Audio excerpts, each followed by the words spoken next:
Olá, pessoal, tudo bem com vocês? Eu sou a professora Érica Peixoto, professora mestre em ensino de ciências pela UFMS. Terminei meu mestrado aí recentemente, né? Tô novinha nessa área. E hoje eu vim falar de um assunto com vocês que eu gosto muito e que eu particularmente pratico nas minhas aulas, sempre que possível, né? Sempre que dá, sempre que a gente consegue encaixar esse assunto, eu gosto de trabalhar bastante, sempre dá muito certo. E não só para mim, né? Para todas as pessoas que eu convivo aqui na escola em tempo integral, é um assunto que é do modelo da autoria, que é buscar esse protagonismo no aluno, né? Junta aí as diversas formas de avaliar o aluno, que são as metodologias ativas, né? As metodologias ativas que têm chegado cada vez mais em sala de aula e tem sido uma solicitação não só a nível nacional, mas é um modelo de aulas que tem sido muito cobrado aqui no nosso estado, no Mato Grosso do Sul, principalmente para quem é da rede estadual, ainda mais quem faz parte de escolas de autoria, percebe o quanto as metodologias ativas estão, né? Tanto dentro das formações para os professores, quanto os livros didáticos que vêm, né, para nós aplicarmos em sala de aula.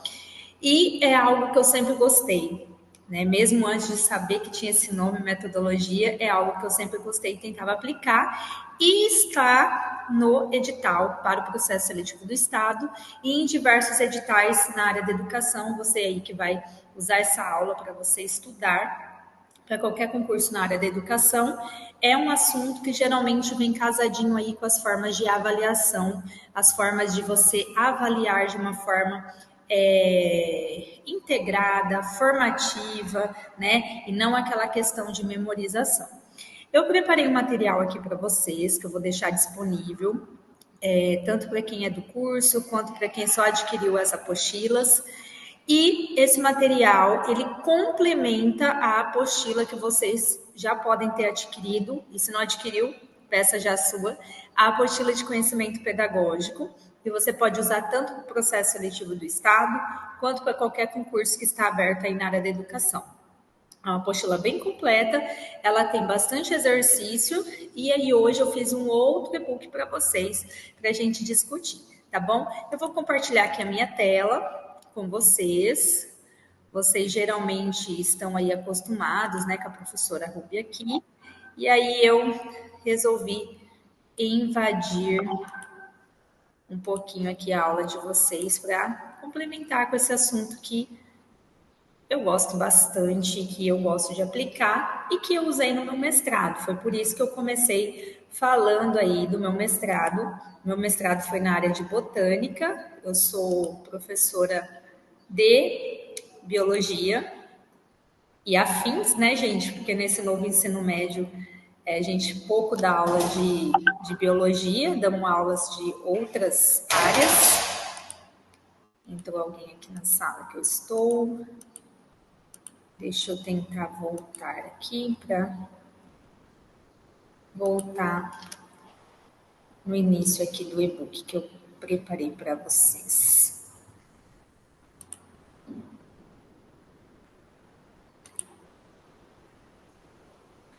Pessoal, então, as metodologias ativas, elas servem, né, na sala de aula aí, para uma aprendizagem de forma ativa, que tem sido tão discutida, e por isso que eu disse que é um assunto que geralmente vem casadinho aí com questões voltadas para avaliação, formas de avaliar o aluno, formas de fazer essa aula ficar um pouquinho mais dinamizada. Essa é uma abordagem inovadora que coloca o aluno no centro do processo de ensino-aprendizagem, promovendo a participação ativa e o engajamento. As metodologias ativas, então, elas são estratégias de ensino que envolvem os estudantes em situações práticas e desafiadoras.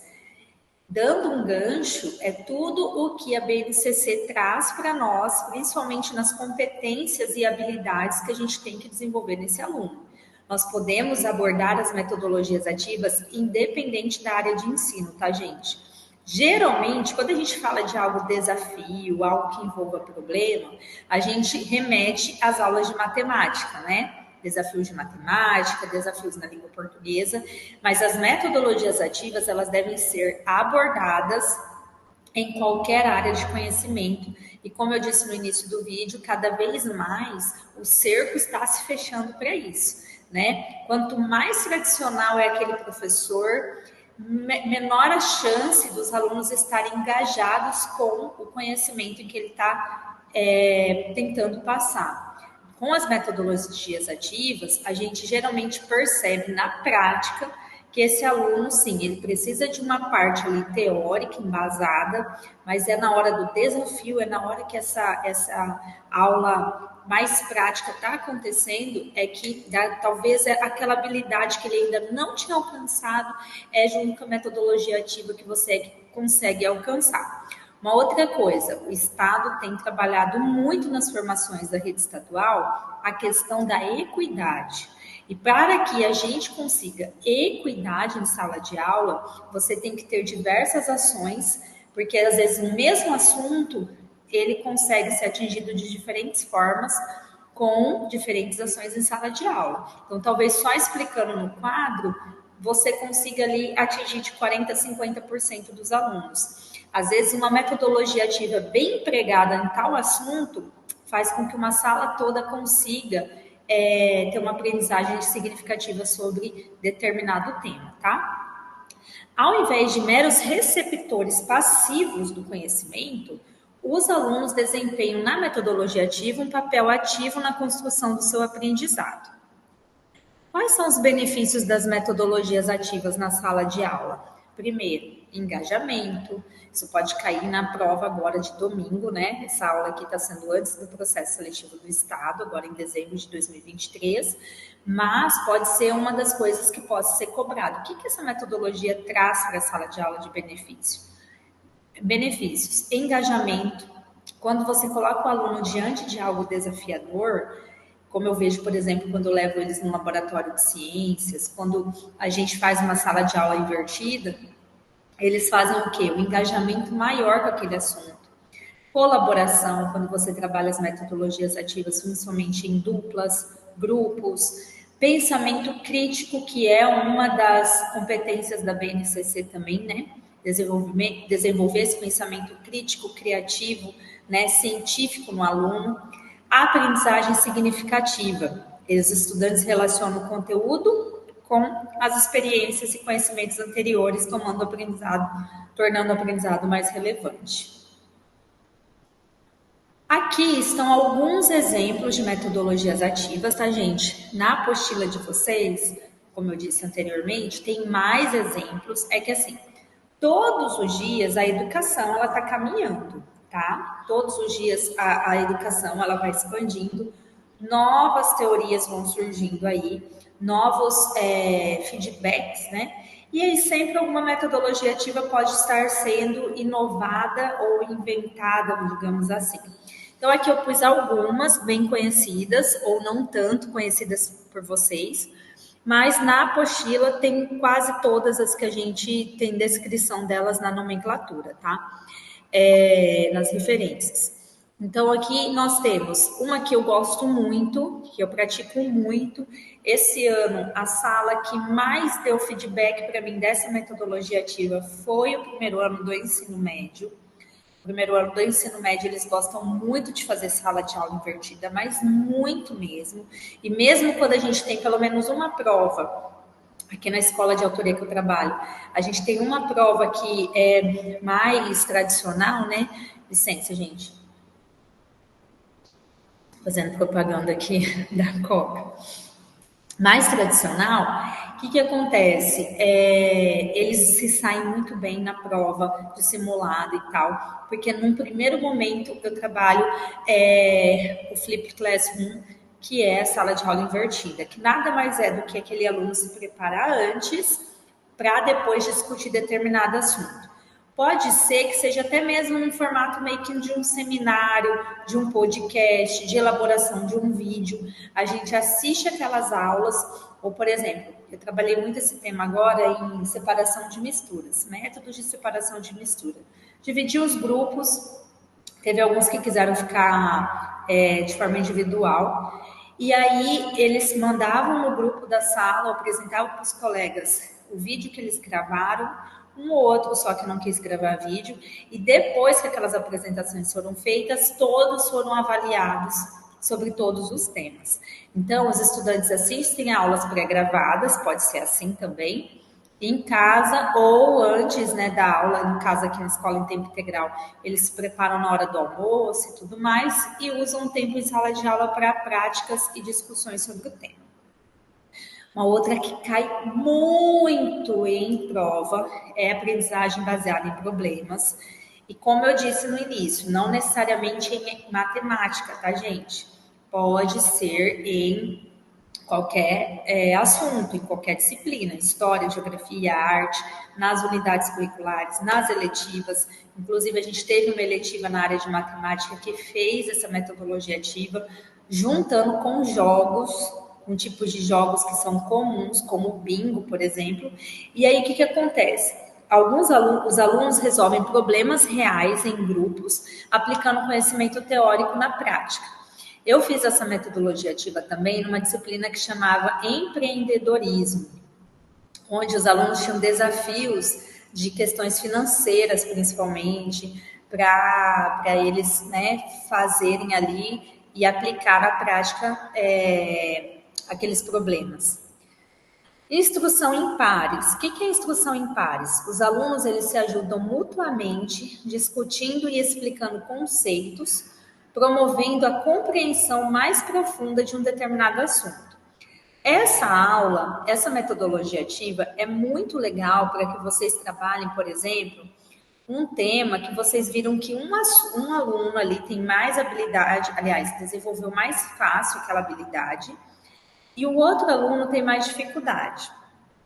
Por exemplo, você está dando uma aula de ciências ali, sobre plantas, e você percebeu que um aluno está com mais dificuldade, metade da sala ali não pegou muito bem o assunto, a outra metade, ok. Ou ainda, dou aula de matemática, não deu muito certo ali, não foi todo mundo que conseguiu entender aquela conta com dois números na chave.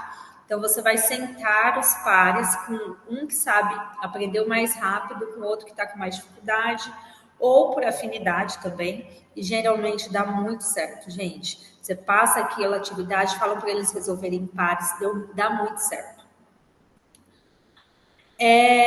Um outro que eu acho que vai cair na prova agora é a gamificação, tá? A gamificação está no auge, é a cara do governo agora. Eles querem que trabalhe essa robótica, essa parte. Então, eu acho que gamificação vai cair ali casadinho com tickets. Tá? É uma metodologia ativa na educação com os principais métodos de aprendizagem ativa utilizados hoje, tanto na educação acadêmica quanto na gestão de aprendizagem corporativa.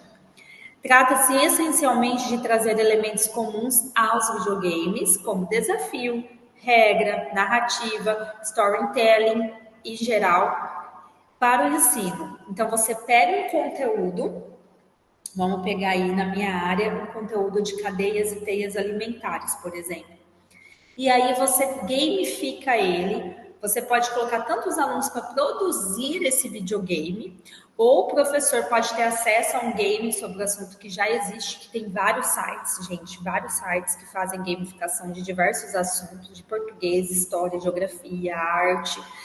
E aí você transforma aquele assunto em um game e o aluno vai tendo desafios ali, vai jogando, vai aprendendo e ele só passa de fase a partir do momento que ele aprendeu aquele conteúdo. E, gente, fica muito bacana. Eles amam, né? Porque a maioria dos alunos adoram games. Dá para aprender sobre área, sabe? Tudo quanto é assunto dá para você pôr em gamificação. Eu acho que é um conteúdo super bacana e que talvez seja cobrado aí.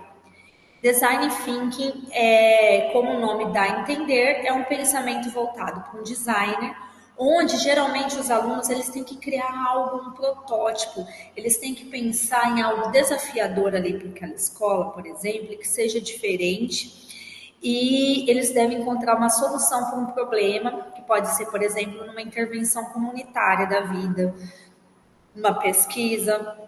Eu usei essa metodologia ativa com uma galera que hoje agora formaram no terceiro ano, ano passado eles eram no segundo ano, e eles amaram participar, que foi num projeto chamado Solve for Tomorrow, que é da Samsung, e eles criaram um protótipo de um biodigestor. Então eles ficaram pensando, primeiro a gente reuniu, pegou as ideias deles, e eles queriam produzir algo, né, que usasse a questão da pecuária aqui na nossa região do Pantanal para a produção de energia. E aí eles fizeram o protótipo, aprenderam aquele aplicativo sobre isso.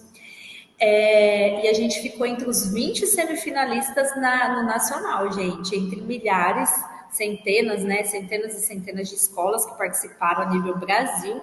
Nós ficamos entre os 20 semifinalistas, ganhamos premiação e tudo. Então, assim, nossa, eles vinham à noite, pegaram, usaram tudo quanto é coisa reciclável, tinha câmara de pneu, a gente conseguiu esterco com o pessoal, e aí a gente conseguiu para gerar energia para uma quadra aqui da escola, que era quadra de vôlei de areia. Tá? Então é algo bem legal, eles fazem um protótipo e tem N projetos, tem do Agrinho, tem esse da Samsung que dá para você trabalhar essa metodologia ativa e também para alguma outra coisa na sua escola.